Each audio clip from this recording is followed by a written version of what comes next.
Well, let's just deal with the problem I've put before you for the time being. We'll come back to your immigrant shortly. Right. What if you turn out to have done something that the government doesn't like? Are we going to say to you, you are no longer a British citizen? No, you see... Never. No. Yours is never going to be revoked. Right. Ever. Right. Now, you see, if someone's, like, these people now who are in England, it's technically their citizenship is a cloak.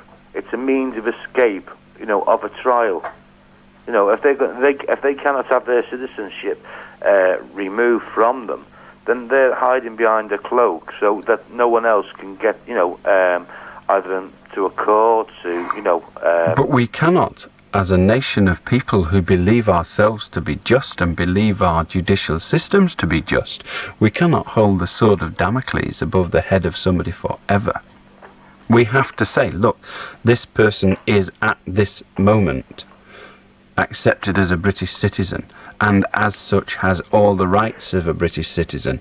And if we then discover later that the person did some horrendous thing, then so be it. We have just taken on someone that did something horrendous. The issue is whether we do or do not have the extradition treaties with the relevant countries. Because imagine the situation, and you may think this to be something out of a John le Carre novel, but it isn't. It does happen. Some individual comes into this country and seeks political asylum and gains political asylum, and then is created as a British citizen or is accepted on the government's behest as a British citizen.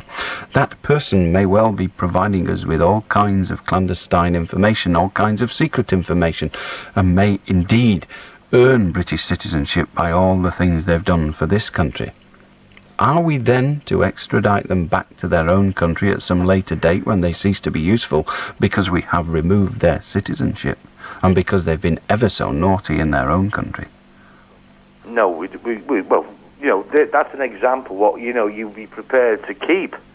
Well, yes, it is, but imagine the situation if you were that individual and you were sitting in your foreign country and you were thinking, I don't really like being in East Germany. I think the system is bad, so I think I shall defect, and when I defect I think I'll defect to Britain because I know that Britain will give me citizenship in return for my secrets, if they're good enough. Do you think that person would still come if that person knew that he or she could later have that citizenship removed? It's a simple question. No, they wouldn't. So those people who can be of great benefit to this nation, tremendous benefit to this nation, and, to be honest, can save the lives of many of our operatives operating in other countries. If those people won't defect, then we are hamstrung, are we not? True. So we have to have a system whereby those people know if they earn British citizenship, they keep it. And do remember, and it's important that you do remember, that a lot of those people who came to this country didn't come here running with their tail between their legs for their war crimes.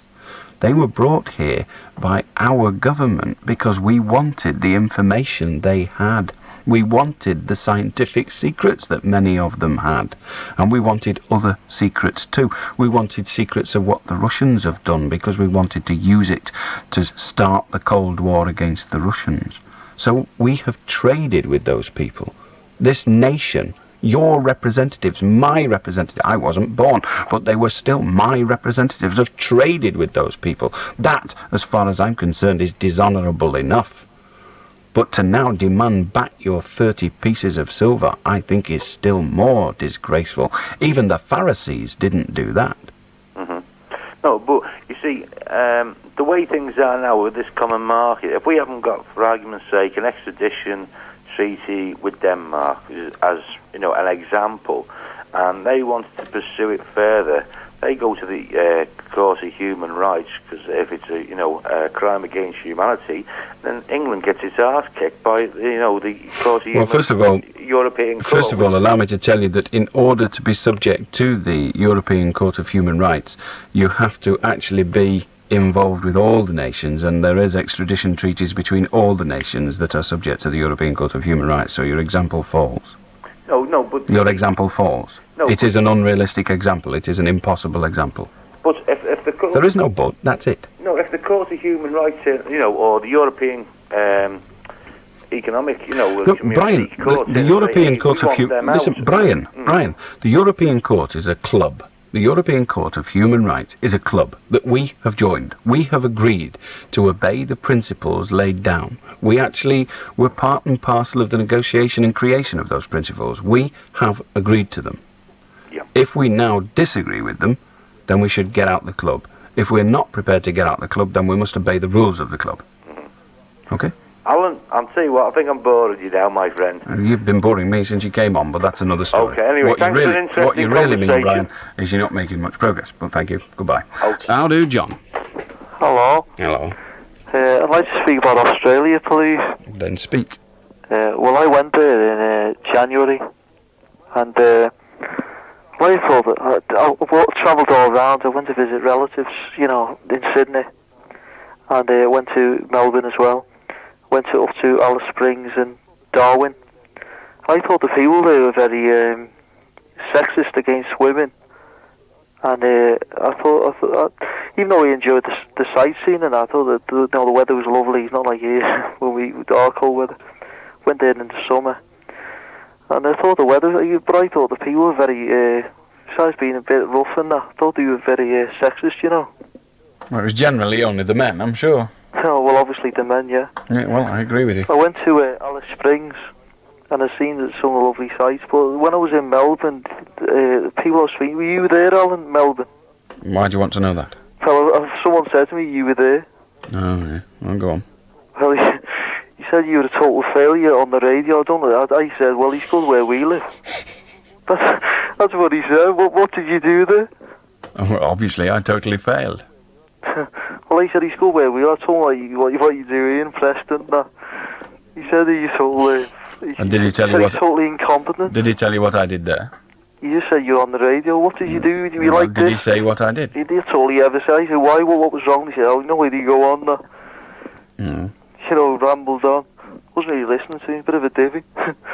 And he said you're a total failure. Well, why? What did you do down there? Well, I'm amazed that an individual who claims to have heard me on the radio, let me think, 6 years ago, remembers anyone that was a failure.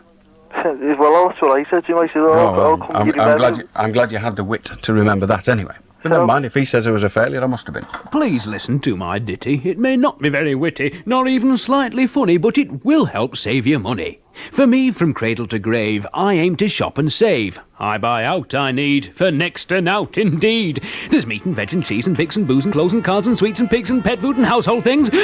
So shop and save a load down Blackpool's Waterloo Road, in the market they call New, and Overt Road, the M2. Thank you. Poetry in prices, from the New Market and M2 Market. It's the place to come, where shopping can be fun. The Newmarket Waterloo Road. Whether you're considering a Citroen, Lada or Ford for E-Day on August the 1st, give the rest the big E for John Wilding. Right now, John Wilding is getting all excited by offering truly exceptional deals on all 3 of these makes, along with extremely low finance on selected models. You're always guaranteed John Wilding's excellent after-sales service too, and exceedingly generous part exchange allowances. So see how easy John Wilding makes buying E-Reg cars with Citroen and Lada at Banbury Garage, Westgate Morecambe, and Ford on the A6 Gar Stand. Old Mother Shipton made a prediction how people would shift their rubbish one day. They said she was batty, a little bit scatty. Now everyone uses the Howard's way. It's R&W Howard's Skip Hire for the best price in the area. Contract work our speciality. No job is too big or too small. Call R&W Howard's Skip Hire on Lancaster 67051. Hire a skip the Howard's way. How do? Gladys. Oh no, we got John first. How do, John? We done him, that was the idiot. How do, Gladys? Good morning, Alan. Good morning, Gladys. Now, apparently, going back about 6 months ago, me and my husband, we went on holiday. Anyway, we came back, and we found that the house had been broken into. So, naturally, we phoned the police, and then, the reports come back, and they said, they found no evidence whatsoever. So, about, 12, 13 weeks afterwards, my husband took a stroke. and then went into hospital, and then later he died. Now, you know, when they got into the house, they got the phone number, and they keep ringing me up, Alan, and I'm terrified. What can I do? Get your number changed. I have tried doing, but they just won't change it for me. I've tried that now for about a week and a half. That's straight. Write to the area telephone manager and explain what you just explained to me, and tell him you want a new telephone number. Would they do that? Thinking of changing your hi-fi? Call into Lang Video Audio at Crumpton Street, Wigan, and Nesley Street, Bolton, the North's leading part exchange hi-fi specialists. Ring Wigan 323-897 for details now. I've just bought a carpet for less than it cost. How can you buy carpets for less than they cost? Find out by going to the sale at the Carpet Supermarket on Fletcher Road off Ribbleton Lane, Preston, and the Hartley Trading Estate, Long Lane, Aintree. Open 7 days a week. How do? Anne. There was a lad on earlier talking about YTSs, and you said you didn't agree that they should get more than £27 a week because they didn't earn it.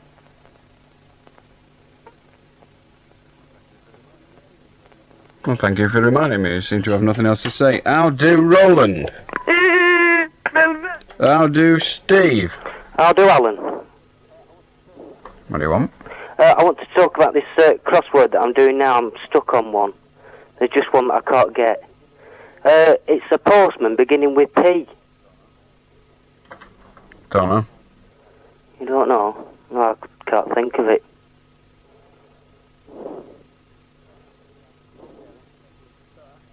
Okay then. Ta-ra. Ta-ra. How do, Cedric? Hi, good morning. That was a big bag of letters, I think. Yeah, no. Alan, that lad who was talking to you about extradition before, just think, if the extradited chocolate and glucose, that'll bug you up for Mars bars. Now, to get to my main point. Do you like that I've got one? an headache now. Yeah, go on. Right. I'm going out with this married woman at the moment. Now, I've got a little bit of problems, you know, how to get shut of her, because I'm a bit worried about getting caught on the net, shall we say. And the thing is, he works nights, this guy, and I don't know how, she won't tell me what time he gets home, but will you tell me what time you do get home? Oh, it's about 2. Oh, okay. No, it's not. It's about 3. I'll leave at 10 to then. Okay. All right, good Ta-ra. night. How do, John? Hello, Alan. Yeah. Can I talk about the council where I live, please? Yeah. Where I live, I drive a taxi. I'm a taxi driver. Most taxi drivers drive taxis. Oh, well. Anyway, they said that if we wanted to keep our jobs, we have to get rid of our old cars and either buy a brand new car less than 3 years old or buy a black cab. Good. I think that's terrible. I think it's wonderful. Why is it wonderful? Because you drive some crap. It's not crap. Well, I have travelled in taxis that, quite honestly, were not fit to be on the road, let alone taking money off people to convey them. And the sooner we get away with all this saloon car crap, the better. What we want is black cabs. Well, not necessarily black cabs, but you know the one. I mean, I've forgotten what it's called now. Cab. Yeah, but there's a name for it. An Austin FX4. That's it. That's what I the drive. FX4. Right. Well, that's what we want. Everybody driving them, and the reason, not necessarily that model, because I believe the Japs have brought one out now, but driving proper, identifiable taxis from 2 points of view. One, you can see them easy enough. You know what's a taxi and what isn't. That's point one. And two, the number of times you read of some woman or a couple of women being picked up by what they think is a private hire cab, for want of a term, and then the last one of them gets out of the car, leaving one in, and he smacks it over the head, takes her money and rapes her. That happens far too frequently. And it isn't taxi drivers doing it generally, it isn't private hire drivers doing it, it's imposters. I know that, but that's what the council have done as well. What they've said is, if you want to stay Hackney, go Hackney, but you can either buy a cab or a car less than 3 years old. Yes. And paint it black and put a roof sign on with taxi on it. Mm-hmm. So you've got Hackney cars and Hackney cars. Well, I won't even agree to that. What I want is all taxis, private hires, to be in the proper Hackney cabs. Well, the private hire ones, that's what they were trying to say round ours. Yeah. They can have no signs in them whatsoever. Well, we don't want that. We want them banned. We want them all either in Hackney vehicles or else they don't do the job. Well, that's wrong, isn't it? That's forcing you to do something, isn't it? Yes, it is. It's forcing you to actually offer some protection to customers, because no one, well, not no one, but very few people are going to go to the trouble of buying a Hackney vehicle just so they can go out raping and pillaging. I know there's a lot of drivers around ours who are like going bankrupt and getting Well, the car tough. repossessed. It's like, well, I'm not worried about taxi drivers staying in business. If they can't do it, if they can't make enough money to stay in business, then fine, they'll have to go bankrupt, just like every other business that can't make enough money. But what I am concerned about is the protection of the citizen. Much more important than a few taxi drivers going bust. That's not the attitude to take, is it? A few Well, what taxi attitude do you drivers want me to take? It's okay if a few get raped, providing somebody makes a bob or two out of it. No, it's Well, not. that's not the attitude to take either. As far as I'm concerned, if you want to be in the Hackney business or in the private hire business, then you've got to be able and you've got to be prepared to take the business at its cost. And one of its costs ought to be the provision of a proper Hackney-type vehicle. Well, what they've done, like we're all allowed to buy Hackney cabs, or we were up till last year, and they were just giving plates on free issue. So now, there's that many plates being issued. There's no work to go round. Right, well, I'm prepared to agree with you that issuing plates ad nausea is a ludicrous policy. Ludicrous for the local authority, unless they're charging a fee for it, but it's ludicrous for anyone that wants a plate. It's a shame if you're one of, say, 500 that had plates, and then the local authority suddenly decides, well, all right, we'll issue 5,000, then obviously the revenue of the lads that have been doing it for a long time is going to diminish. Well, also what they've done as well, they put all the administration cost stuff. When it was private hire, like you could get your place, things about £23. Now it costs £80. Well, it's going to cost if you're going to examine the vehicles properly. But where the testers are tested in the bus garage, where he's got no rolling road or no proper facilities to test them. What they have for a brake test is this thing, what they put on the floor from about 1902. Yeah. Well, if you're saying if you're saying that the test that they apply to the vehicles is not good enough, fine, let's make it good enough. But that doesn't take away. I think it is actually wrong for local authorities to permit taxis or private hire firms to operate in anything other than the proper cab type vehicle. Even the private hires, because they're the ones that people are pretending to be, sitting outside pubs late at night waiting for 2 or 3 women to come out, bail them in the car, take them away, drop 2 of them off, and these people have a right to have confidence in a taxi driver or what they believe to be a taxi driver, be he private hire or otherwise. The guy is generally, when they get raped by a taxi driver, it's a private hire guy who's not actually real. Yeah. Well, that happens. Now, we've got to stop that. It's got to be stopped. The easiest way to stop it is so that if there's a Hackney-type vehicle sitting outside there, you know it's a proper taxi driver. Yeah, but isn't it wrong that they issue all the plates so everyone's gone to the trouble and spent all the money, which I've spent a lot of money, same as a lot of other people have, to get the Hackney cabs and then they've just flooded the market. So Yes, now, it's wrong. So I'm prepared to accept that is wrong. I've already said so.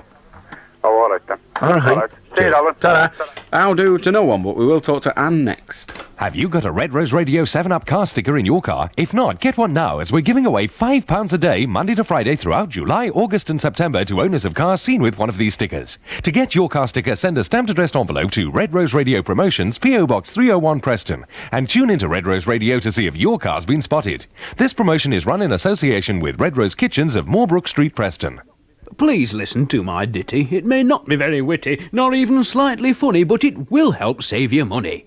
For me, from cradle to grave, I aim to shop and save. I buy out I need, for next to nought indeed. There's meat and veg and cheese and pigs and booze and clothes and cards and sweets and pigs and pet food and household things.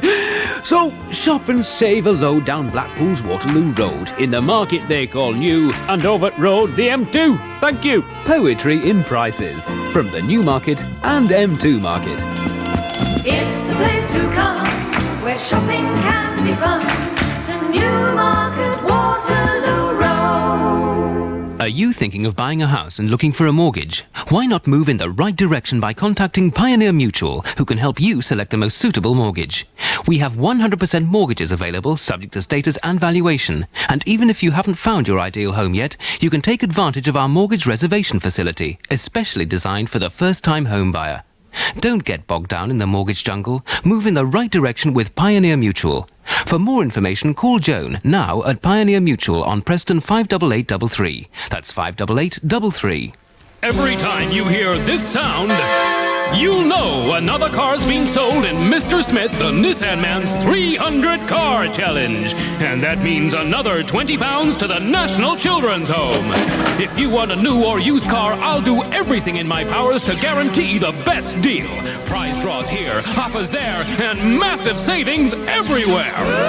The 300 Car Challenge is now on, but only till the end of this month at Mr. Smith, the Nissan Man, Moor Lane, Bolton. How do, Anne? Hello, Alan. Hello, love. I'm going on holiday in Corfu in September. Yeah. But what I wanted Take your sunshades, love.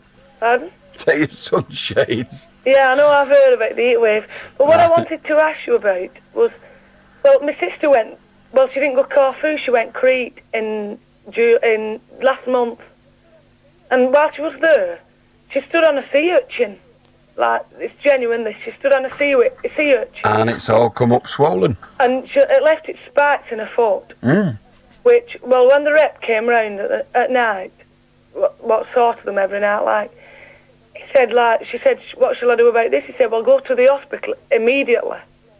Which she did. He said, go to the 4th floor, like, told her where to go. Go to the 4th floor and you'll find a doctor that can speak English, because where she went, there was very little English spoken. Yeah, what's the point? Like. So she went to the hospital, but she said, like, it was very hard, extremely difficult to, like, get through to them. And he just said to her, well, when you go home, well, there was somebody there, and he said, when you go home, go to your own hospital, like, where we live, like. Yeah, what's your point? So she went, like, it was these spikes where it left in her foot. Yes, I know. What's your point? I was going to ask you, what are these things there? Because I'm going in September, and it really gives me the willies, if you know what I mean. Yes, I do. Like, I love the sea and sea things urchins like that, are just creatures. Sea urchins are just creatures in the sea, and if you step on one and the spines stay in your foot, they can in fact fester, and they can be very, very painful. Yeah. Well, what they did with my sister, they put a poultice on her foot To try and draw them out. and she's still going with it, like, because it's Yes, like I said, it's only, it can last only a been long. back a few It weeks. can last a long time. It's everything has its price, and a holiday in Corfu, Crete, or indeed any of the Western Mediterranean area can produce that. Yeah, so I said, like, well, it really puts me off going in the sea or anything. Well, there's something you can do about it. There are some plastic, very cheap, nasty little plastic sandals you can buy that are fit for swimming in. Yeah. And going in the sea in. And then if you do step on anything, you've actually got protection on your feet. But she did say they stay near the cliffs and the rocks and that. And she said That's right. she was there, near the cliffs or something, or the rocks. That's where they hang about or something. Well, now that you've got all the precautions, you'll know what to do, won't you? So. All right. They But can't don't complain. talk, When you go they can't- abroad, don't complain that the Greeks only speak Greek. All right. Oh, no, I'm not complaining that I'm they glad only to hear speak it. Greek. How do, Paul? Hello. Yep. I want to talk about traffic signals, Go on, then. traffic signs. On some roads I've known, there's some signs that I don't think supposed to be there. For instance, the national speed limit is the white disc with the black stripe across it. Yes. Going down. Well, that's Diagonally. on a very narrow, winding road. Mm-hmm. I'm saying I don't think the sign should be there. Why not? Well, for instance, if you've got a learner that that's learning, to drive a car, and he sees that sign, he's thinking to himself, "Oh, national speed limit on here, and he's speeding down, down our road." Well, if he's a learner learning to drive, the person who's teaching him to drive ought to tell him that he should drive carefully. The speed limits don't say travel at 70 miles an hour, they say travel at no speed greater than 70 miles an hour, and if he can't work out for himself what speed he should be travelling at, then he shouldn't be damn well driving. How do Desmond? Yo, Chubbs, I'd just like... How do Dave? Hello, Alan. Yes? I'd like to tell you about an experience I had when I went to the doctor's yesterday. My doctor said I'm fat, and he says, what sort of food do you eat? I said, I don't eat all that much. I said, yesterday, for instance, I had bacon, eggs, toast, tomato, beans, black pudding, fried bread and toast for breakfast. 10 o'clock come, I had 2 bacon and tomato, 1 toast. 12 o'clock come, I had 3-course meal. I had 2 soups, because bread didn't want his. 2 o'clock come, the ice cream wagon come. I had a flake with a cherry on the top. 4:30 gets in, bacon, eggs, toast, tomato, chops, peas and brown bread, because I don't like white bread, it's fattening. On the way out to the pub that night, I decided I'll go in the chip shop. So I had 2 egg foo youngs and chips, and 1 with fried rice and a pot of curry. Gets down to the Legion, and there's a bit of a wedding do, so I had a couple of sausage rolls and a slice of cake. On the way home, I got chips, fish, and mushy peas. Anyway, the doc said, hey, stop. I said, what? He said, drop your pants. Well, oh, he said, drop your pants. So I drops my pants. He said, there's your problem, you only got 1 arsehole. It's horrid. Huh? That's horrid. Pardon? It's horrid. It's horrid? Hmm. Oh, sorry about that. It's all right. What are you going to do with this? Greenpeace bring out that new thing up at Preston Way? Depends what new thing up at Preston Way. Oh, you haven't heard? Oh, God. Well, tell us what it is. They're putting all these new signs in your Mars bars. Oh, well, we can cope with that. How do Alison? Hello, Alan. Yes? I'm talking about this problem about my sister and the car. Then talk. My sister was driving home the other day, and she drove over to the side of the road to let another car go past. And her car, the wheel of it went into this hole in the road that had been there for some time. And she took the car to the garage, and she had to pay £50 because the axle was totally knackered. And I wondered whether we can sort of sue the council for not doing this hole, because it had been there for a long time. You can try. Write to them and tell them what your complaint is. Okay? All right. How do Rita? Hello, Alan. Hello. I would like to talk about the family areas in the pubs, clubs, etc. Go on then. I live in Blackpool town. No, sorry. I live in the Right. seaside town. Go on, you live in Blackpool. Carry Yes. on. Well, it was on the pier where I was. And I went in one evening for a lemonade and sit down. Couldn't get in the grown-up place, so I sat in the family area, which is there's only a partition between one place and the other. And of course, you can see and hear everything going on in the other place. And in there were babies from 4 weeks and children up to 14 years, the whole range in there. And taking one instance, I'll call him little Johnny, of about 5, was going round the tables, having a sip of everybody's drink, Mama, Grandma, all the gang of them, drinking whatever they were drinking, a sip of this and that. They were laughing, thought it was dead funny. Then he gets niggly, so Grandma pulls the money out. Well, go on that car over there. So for 5 minutes he's good, because he's on the car. Comes back, and then the next thing is a bag of crisps. He doesn't want those, so he's back on the car. And this goes on. Now, I think So what point are you actually making? that I think it's wrong that babies and children should be in that atmosphere. Why is it wrong? Where Because the- if you go in that atmosphere, or if you go into a licensed premise, not that they have to be licensed, but the same sort of place in France, in Germany, Yeah. children are there all the time. Yeah, well, maybe, but I'm only sort of putting my point of view. Yeah, well, I'm asking you why it's wrong. That's your point of view. Why Well, do you hold because it? if children are going to be sipping drinks at 4 and 5, they're going to be galloping down by the time they're 14, aren't Well, they? yes, but you talked about the atmosphere. The atmosphere is the Yeah. same in... Well, it's full of smoke, isn't it? Yes. It's full of... Everybody's smoking, so it's full of smoke. And a baby Well, yes, of 4 weeks old... I can appreciate that the smoke is bad for them. Yeah. I can appreciate your complaint that the child went around sampling all the drinks and Yeah. everyone thought that was humorous. Yeah. What I don't understand is what is wrong, apart from those two things, from having children in licensed premises anyway. Well, I think it's encouraged them to that kind of place that they're going to be... Well, how much encouragement do you think they need? If they get the encouragement at 5, fine. They get the encouragement at 15, they're still going to end up in there when they're 16, 17, 18 anyway. So Well- what difference does it make what time you take them in for the first time? Well, I think if what you're brought up to do, you're going to do, aren't you? I mean, I was never... No, my father used to take me when they went out. I used to go along occasionally and be in the family area of a public house, and I don't drink alcohol. No. Nor do I smoke, and my mother's smoked for the whole of my life, But I and don't- probably most of hers. When you went, I don't think it would be quite as liberal as what it is now. I don't know. I think didn't. the I must rules were a little admit, bit tighter. my 18th birthday wasn't the first time that I tasted alcohol. No.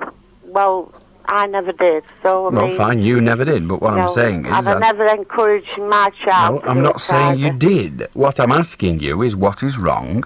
If it's good enough for the Continentals, why is it wrong for the children of this nation to be allowed on licensed premises? That was the question. If they've got Answer. to get up for school, Alan, the next morning... Oh, you can give me 1,000 reasons. They get up for school in France as well. We're not the only ones with schools, you know. But they ought If it's okay in France, why is it wrong here? Well, it's just my idea that it's wrong. Why? See? Because they've got... Because they've got to get up for school. They've I got hadn't to thought get of up for it. school. Smashing, and- thanks. We'll start school later and it'll be easier. How do, Kevin? Yes. I want to talk about hanging, please. American way and the British way, please. Talk. Well, I think like the American have the capital, like first-degree murder, second-degree murder, and third-degree murder. I thought you were talking about the American way of hanging. Yeah, well, that's what I mean. Well, execution, the Which do you penal mean? You said you wanted to talk about hanging, the American way and the British our way. way of hanging. We hang them like. We hang them by capital the neck. punishment. What do they do?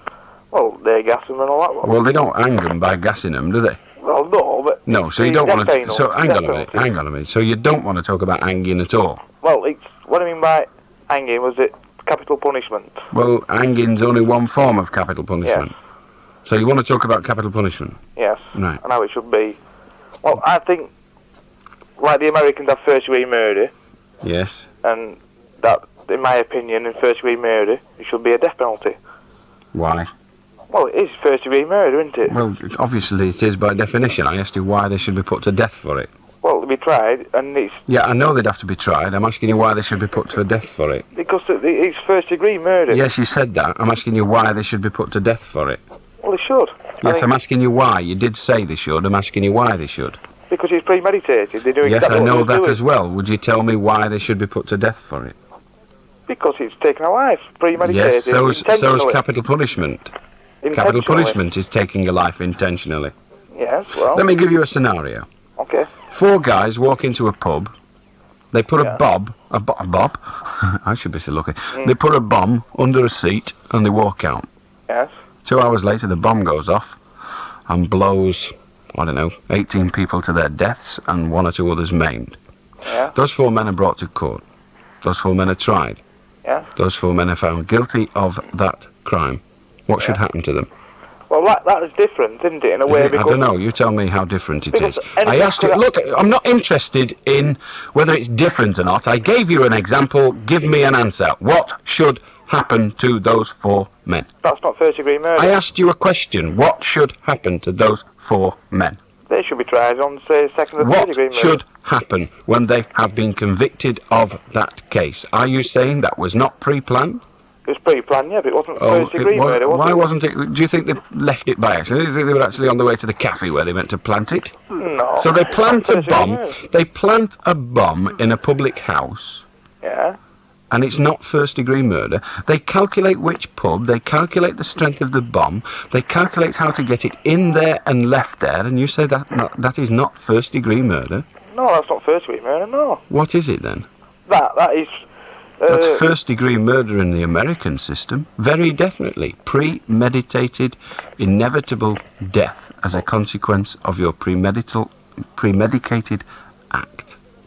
No, I shouldn't think so, because... Well, I don't give a damn whether you should or shouldn't think so. It is, you garmless prat. Goodbye. How do, Julia? Hello, Alan. Can I have Hello. an adoption, please? You can. I've got a 15-month-old little girl. And just before he has him, me and my boyfriend split up. But since then, we've got back together. And we plan to get married later this year. But, I was on the social security. And, when I went down to have my books in, they said to me that if, I wanted her name changing over, that I could have it changed over by default to his, but she could never actually go in his name unless he legally adopted her. So, does that mean, if I ever died, unless he legally adopted her, that he would never get her? No, it doesn't mean that. Well, that's what, she said to me. Well, I don't care what she said.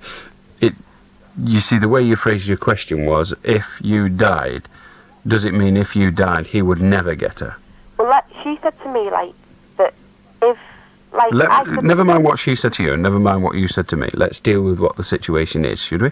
Yeah. If you died in the situation you just described, it is not absolutely copper-bottom certain that your then husband and the blood father of the child would get custody.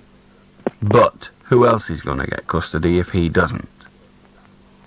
Are they likely to take the child into care when there is a stable family relationship? Not really, no. Quite. So in answer to your question, can I give you a guaranteed copper-bottom certainty that he would get custody? The answer's got to be no.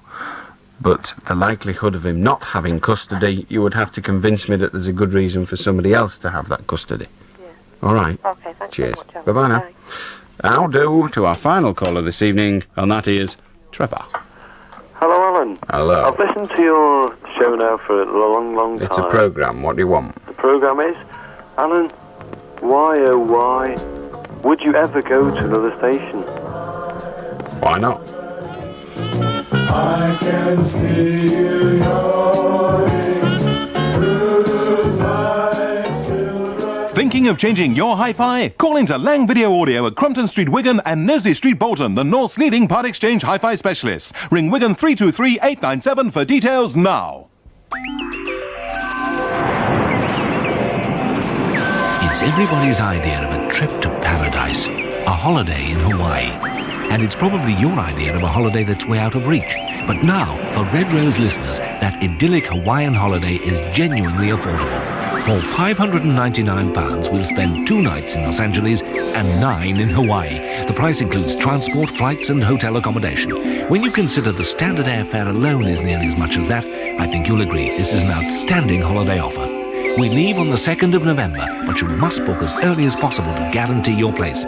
Pick up your Hawaii holiday leaflet from Red Rose Radio or any branch of National Travel World and sit back and imagine the tropical palms, the Pacific sunsets, the Hawaiian guitars. Goes on a bit, that, doesn't it? Still, we can cope, us lads. Time for the lad to go on. Ian is glad. Oh, he is. Well, got the summertime to get you through night. Mike Day's with you next, of course. I shall be back tonight at 10. Don't sleep in your graces. Goodnight, children. Wash your dirty faces. Drown your sorrows. Bring the empties back tomorrow. Goodnight, children. And you can bring your empties back tomorrow, your empty heads, if you listen to this crap. I'll be back with you tonight at 10. Till then, ta-ra.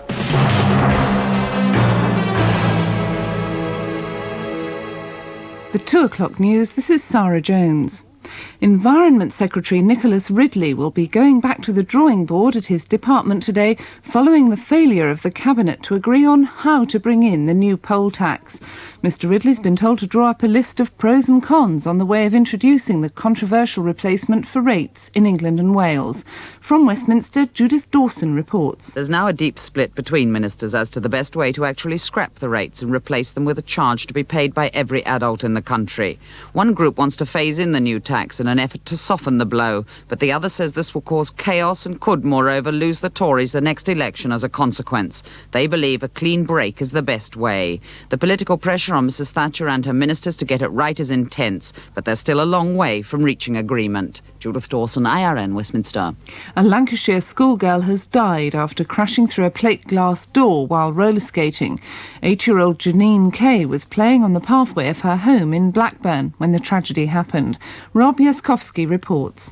Little Janine bled to death in the tragedy. She was skating in front of her home on Feasit Brow in Blackburn when she lost control and rolled towards the double glass front doors. She stumbled and smashed through the left-hand plate glass panel, severely gashing the upper part of her left leg. It's understood she'd severed a major artery in the accident. She was rushed to Blackburn Royal Infirmary, but despite frantic efforts to save her, she was found to be dead on arrival. Rob Jaskowski, IRN, Lancashire. Israeli Nazi hunters are urging Britain to bring an alleged war criminal to trial, or they say the Israeli government will step in. But the British government says the man, now living in Scotland, allegedly committed the crimes in Soviet Lithuania, and there's no extradition treaty to cover that region. Archaeologists have uncovered the remains of an English cannibal feast which happened 12,000 years ago. A gruesome collection of burnt human bones have been dug up from the floor of the popular Cheddar Caves in Somerset. John Alcock has the details. The dig has turned up the shattered bones of at least 3 adults and 2 children who roamed the Mendips before the Ice Age.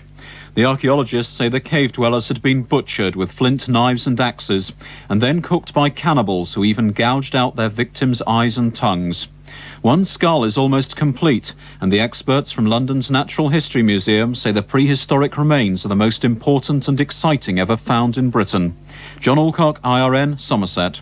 In the 4th Cornhill Test match at Edgbaston, Pakistan resumed their second innings this morning on 38 for no wicket, and a draw seems inevitable, as Dominic Allen reports. Had England been able to take a couple of wickets last night, they might just have capitalised on their splendid batting. Now, realistically, the best Mike Gatting can hope for today is to get the better of the draw. And it would just be nice to finish off the Test match with them perhaps all out and us having to chase a few. And let's hope that comes about. If it does, England will be more optimistic of squaring the series at the Oval. Dominic Allen, IRN Sport, Birmingham. Independent Radio News. Lancashire's weather, it will be dry in the early hours with temperatures between 10 and 12 Celsius, that's 50-54 Fahrenheit. And the day will start dry and bright, and there will be some sunshine in most areas. However, cloud is expected to form later, bringing rain or drizzle with temperatures reaching only 18 degrees Celsius, that's 64 degrees Fahrenheit, which is cool for the end of July.